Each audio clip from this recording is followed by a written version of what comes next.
Welcome. Glad you are here. Today, we want to examine 5 weird items discovered at the bottom of the Great Lakes. But before we do that, kindly subscribe to my channel so you won't left out of our latest videos, and your subscription also earns the channel a better recognition by Google. Just press the subscribe below. Hope you have done that. You are wonderful. Thanks a lot. A steam locomotive from 1910. CPR 694. Locomotive 694 of the Canadian Pacific Railroad was derailed in June 1910 while it was traveling beside the sea cliffs of Lake Superior just west of Marathon, Ontario. When the engine, several boxcars, and a tender car collided with a pile of boulders before falling into Lake Superior's waters and sinking to a depth of 18.3 meters, 3 men perished, 60 feet. Before shipwreck hunters discovered it in 2016, the wreckage had been there for 106 years. It is the only known locomotive wreck from the Great Lakes. A fully furnished vacation home with 7 rooms. In the winter of 1977, the 6.5-kilometer, 4-mile route between Bayside, Wisconsin, and Madeline Island in Lake Superior was blocked by ice. But was it sufficiently frozen to move a house? Dale Movers Lyle Ryan in Minneapolis was certain it was. He specifically plowed an ice route to transport the house from the mainland to the island. The 4-mile ride started on March 2nd. For the first 3 miles, it moved along quite smoothly. The trailer tires finally broke through the ice after 3 miles. When the truck began to roll, Lyle and his passenger, who had been prudently keeping the car doors open, jumped out of the truck while it was still moving. In 21 meters, 70 feet, of water, the vehicle sank first, followed by the house. The truck was raised to the surface the next summer after the Coast Guard urged the owner salvage the debris.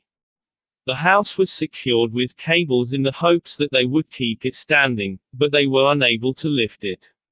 It fell to the lake's bottom in parts, breaking. World War I German U-boat on the Great Lakes, Mike Egan's WW-1 Centenary U-boat. A German UC-97 submarine was shot upon by the USS Wilmette, a gunboat of the U.S. Navy, in the middle of Lake Michigan in 1921.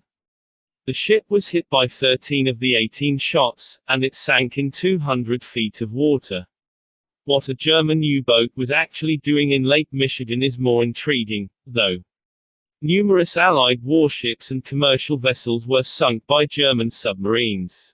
The German Navy, which included 176 U-boats, was captured by the British at the end of the war. They permitted the Allied countries to take a few and examine the technology of the rivals. 6 boats were taken by the United States. The U.S. decided to tour the boats to several ports in addition to looking at the technology, giving the curious public a chance to see the vehicles that were responsible for so much combat death. The first submarine to ever enter the Great Lakes was a UC-97 that was sailed up the street. Lawrence Seaway. Visitors visiting the boat at various ports paid a small admission fee, which went toward paying off the United States war debt. After the tour was through, it was towed to the middle of Lake Michigan, where the USS Wilmette, a training ship for the U.S. Navy, used it as a target and sank it in accordance with the Treaty of Versailles. As early as the 1960s, efforts were made to locate the submerged U-boat, but the debris wasn't found. The sunken wreckage was later discovered in 1992, despite efforts to locate it dating back to the 1960s. Divers who fly rare World War II fighter planes look for a plane wreck on Lake Michigan. The Douglas Dauntless was said to be a fighter plane from World War II that could withstand 200 bullets and still bring its pilot home. Only 14 of the nearly 6,000 aircraft built between 1939 and 1944 are still known to exist today. Few of them were spared from seeing a day in combat. On the bottom of Lake Michigan, though, are around 75 of them. The U.S. Navy started training carrier pilots during World War II there in 1942 after deciding that the lake was far enough inland to be secure from invasion.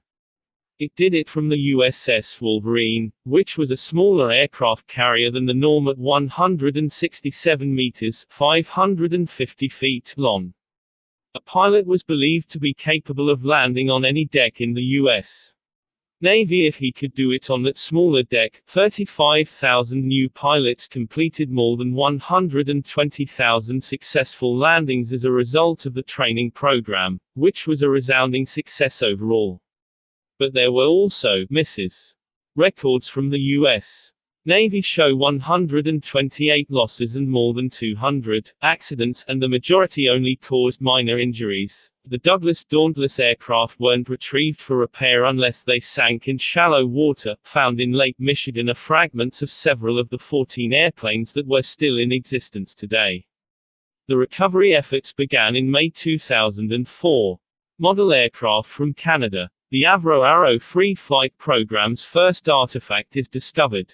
Okay, so these weren't your typical model aircraft. These innovative aircraft were represented by these 1/8 scale models, which Avro Canada made in the 1950s for the Royal Canadian Air Force. As the plane was being constructed, these models were flown over Lake Ontario to test the Delta Wing design and validate performance at Mach 1 and Mach 2.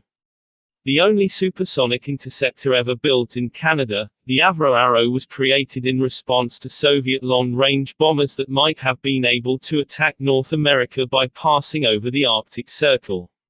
In 1959, the proposal was unexpectedly abandoned by Canada's Prime Minister. 9 models used to test aircraft performance as well as 6 finished planes were discarded. 9 of the models used to evaluate the performance of the aircraft at different stages of its development, along with 6 finished planes, were scrapped. The development center may have been compromised by Soviet spies, and efforts were made to obliterate the technology so that it could not be recreated. The Canadian Conservation Institute has retrieved 4 of the 9 models from the sandy bottom of Lake Ontario, and they are currently undergoing restoration. That is all for now. If you have any suggestions or comments, let me know. And don't forget to subscribe to my channel by pressing the button. See you in the next video.